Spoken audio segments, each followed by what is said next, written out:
प्यारे बच्चों, आप सभी को मेरा प्यार भरा नमस्कार। आइए आज हम मैजिक माइंड की पुस्तक मनस्वी का पठन पाठन करते हैं। प्यारे बच्चों, आप सभी को मेरा प्यार भरा नमस्कार। आइए आज हम सूर के पद का पठन पाठन करते हैं। गांव की ग्वालिनों गोपियों के रूप में चर्चित हैं। भगवान श्री कृष्ण अपनी बाल्यावस्था में इनके साथ बहुत अठखेलियां किया करते थे। इनके घर जाकर माखन चुरा लिया करते थे। बलराम श्री कृष्ण को चढ़ाया करते थे। सूरदास जी ने कृष्ण की बाल लीला का वर्णन पद्य के रूप में किया है। आइए पढ़ें।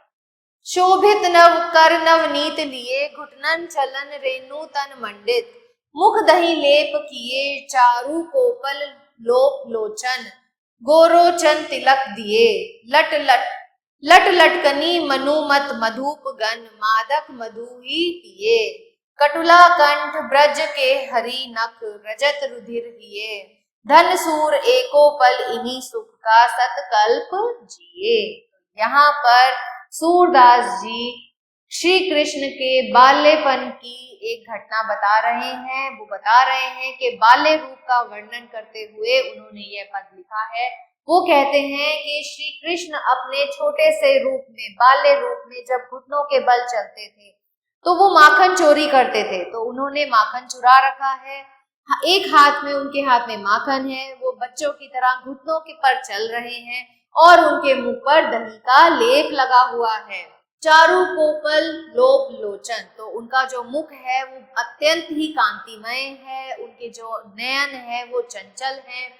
गुलोचन तिलक दिए, और उनके माथे पर तिलक लगा हुआ है। किसका? गुलोचन, यानी कि एक पीले रंग का तिलक जो है उनके माथे पर लगा हुआ है। लट लटकनी मनुमत मधुप गन, उनका जो मतवाला रूप है उसे देखकर ऐसे लगता है जैसे कि भौरों ने बहुत सारा मधु रस पी रखा है और वो पीने के बाद वो इधर से उधर भटक रहे हैं, यानी कि वो घूम रहे हैं।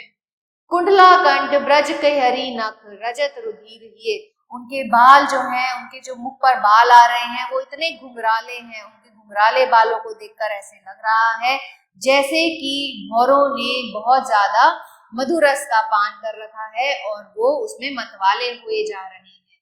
उनके गले में कुंठल माला है, ब्रज केसरी नख, रजत रुधिर ये, तो ऐसे लग रहा है जैसे कि शेर के नख की जो माला है वो उनके गले में विद्यमान है। और वो सूरदास जी कह रहे हैं कि श्री कृष्ण को इस बाल रूप में देखना उनके लिए इतना सौभाग्य वाला है जैसे कि उन्होंने 100 सतकल्प, 100 सालों का जीवन जी लिया हो। मतलब ये एक पल उनके लिए 100 वर्षों से भी अनमोल है।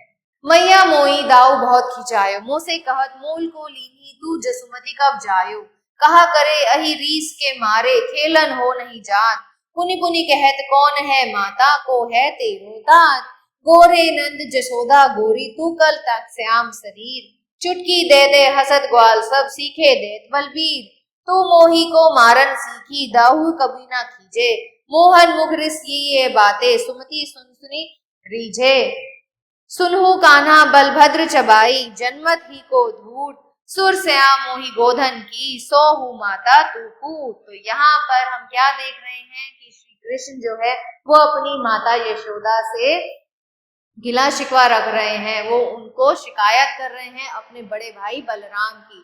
तो क्या कहते हैं? वो कहना चाहते हैं कि मैया जो दाऊ है ना, दाऊ मतलब बड़े भैया बलराम जो है, वो मुझे बहुत चिढ़ाते हैं। वो मुझे कहते हैं कि तुझे तो मोल का लिया गया है, यशोदा माँ तेरी असली माँ नहीं है, तुझे तो वो मोल का लेकर आई है। वो मुझे ऐसा कहते हैं इसलिए मैं खेलने भी नहीं जाता, क्योंकि वो वहां पे जाता हूँ खेलने तो वो मुझे चिढ़ाते हैं कि तेरी माता कौन है, तेरे पिताजी कौन है, क्योंकि यशोदा माँ भी गोरी है और नंद बाबा भी गोरे हैं, लेकिन तेरा शरीर तो काला है। कहते जब वो ये ऐसा कहते हैं तो सारे ग्वाले मुझ पर हंसते हैं, मुझ पर चुटकी लेते हैं और मुझे ये बात अच्छी नहीं लगती। तू मोही को मारन सीखी, तो वो अपनी माता को कहते हैं कि माता तुम हमेशा मुझे ही मारती हो, लेकिन तुम बलराम भैया को कुछ नहीं कहती। मोहन मुख रिस की ये बातें, तो ये जब अच्छी अच्छी बातें यशोदा मैया अपने बेटे के मुख से सुन रही थी तो उनको बहुत ही रस आ रहा था, उनको बहुत अच्छा लग रहा था अपने बेटे के मुख से ये बातें सुनना। तो फिर वो आगे उसको कहती है कि जो बलराम है ना वो तो बहुत बड़ा चुगलीखोर है, धूर्त है, उसकी बातों को तो बिल्कुल भी मत ध्यान दे। क्यों?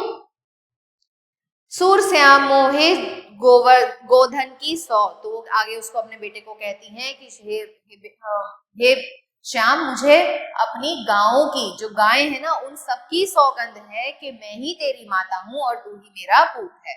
मेरो मन अनंत कहाँ सुख पावे, जैसे उड़ी जहाज को पंछी फिरी जहाज पे आवे। कमल नयनन को छड़ी महात्म और देवों को ध्यावे।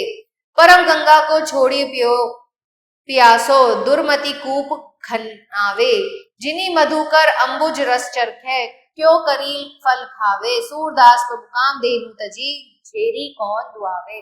तो यहाँ पर वो श्री कृष्ण के अतः प्रेम को, असीमित प्रेम को दर्शाते हुए कहते हैं कि मेरे मन को अत्यंत सुख तब मिलता है जब मैं श्री कृष्ण की भक्ति में लीन होता हूँ, क्योंकि श्री कृष्ण की भक्ति ही सर्वश्रेष्ठ है।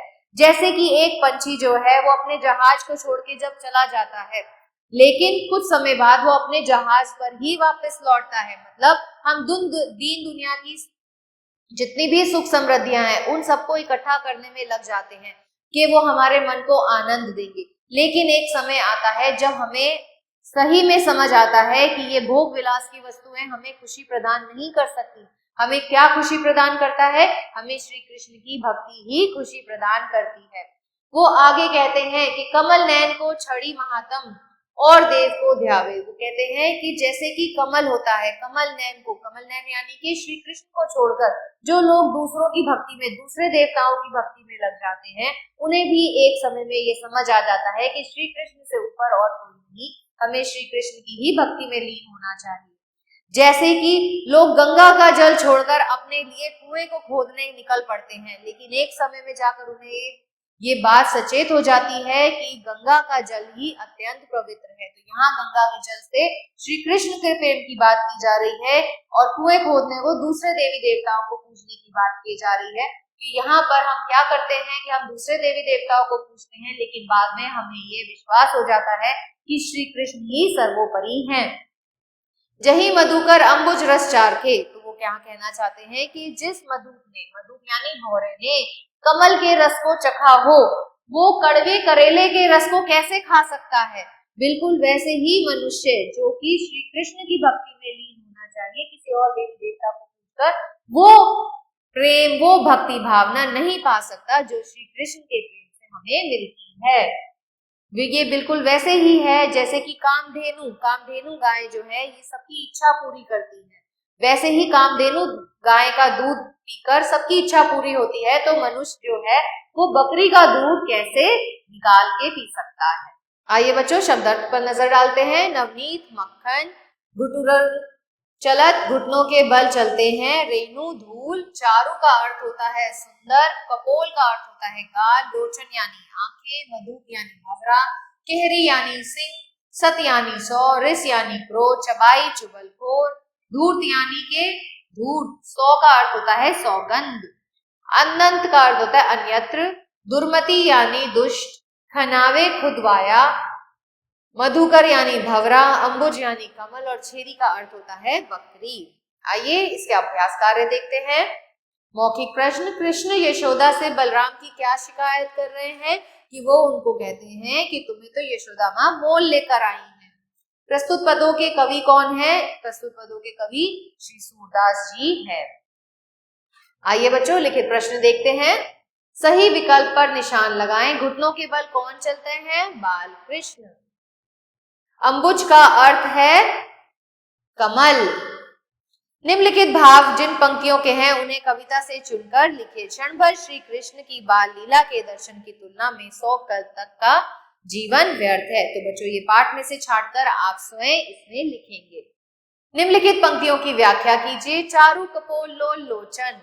चारु कपोल यानी कि सुंदर उनके मुख हैं, उनके जो गाल हैं वो अत्यंत सुंदर हैं और उनके जो लोचन है, लोचन यानी उनकी आंखें बहुत ही चंचल हैं। उनके माथे पर गोलोचन का तिलक लगा हुआ है। लट लटकी मनुमत महूप मन मादक महूपी पिए। तो उनके जो बाल हैं वो इतने घुंघराले हैं कि उनके बालों को देखकर ऐसे लगता है जैसे कि भंवरों ने रस का पान किया हुआ है, मधु का पान करके वो मतवाले से हुए फिर रहे हैं। तू मोही को मारन सीखी दाऊ कबू ना कीजे। मोहन मुख रिस की ये बातें सुमति सुनी सुनी कीजे। तो यहाँ पर श्री कृष्ण जो है शिकायत करते हैं अपनी माँ से कि आप मुझे ही मारना सीखी हो, आप बड़े भाई बलराम को कुछ भी नहीं कहती हो। और मोहन के मुख से ऐसी सुंदर सुंदर अच्छी अच्छी बातें सुनकर माँ यशोदा मन ही मन मुस्कुरा रही थी। निम्नलिखित प्रश्नों के उत्तर दीजिए। श्री कृष्ण के मुख पर लटकने वाले बालों की लटें कैसी दिखाई दे रही थी? वो लटें ऐसी दिखाई दे रही थी जैसे कि बहुत सारे भंवरों ने बहुत अधिक मधुपान किया हुआ हो, जिसकी वजह से वे मतवाले हुए फिर रहे हों। बलराम के सिखाने पर सब ग्वाल कृष्ण की किस प्रकार हंसी उड़ाते थे, उनकी चुटकी लेते थे और उन्हें कहते थे कि तुम यशोदा माँ और नंद गोपाल के बेटे नहीं हो। श्री कृष्ण को बलराम क्या कहकर चिढ़ाते थे कि तुम्हें तो मोल लिया गया है। यशोदा ने बलराम के लिए किन दो विशेषणों का प्रयोग किया है कि वो तो बहुत चुगलखोर है और धूर्त है।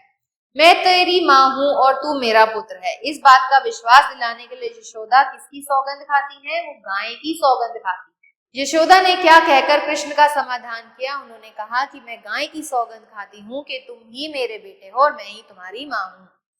जहाज का पंछी पुनः जहाज पर ही लौटता है। यह उदाहरण कवि ने किस बात को समझाने के लिए दिया है? ये उदाहरण उन्होंने हमें यह समझाने के लिए दिया है कि मनुष्य जो है वो सांसारिक मोह माया में लिप्त होकर इधर उधर भटकता रहता है उसका मन, लेकिन जब उसे अपनी सच्ची आंतरिक शांति की प्राप्ति चाहिए होती है तो वह भगवान श्री कृष्ण की ही शरण में वापस आ जाता है। आशा करती हूँ यह पाठ आपको अच्छे से समझ आया होगा। मिलते हैं अगले पाठ में, तब तक के लिए आभार।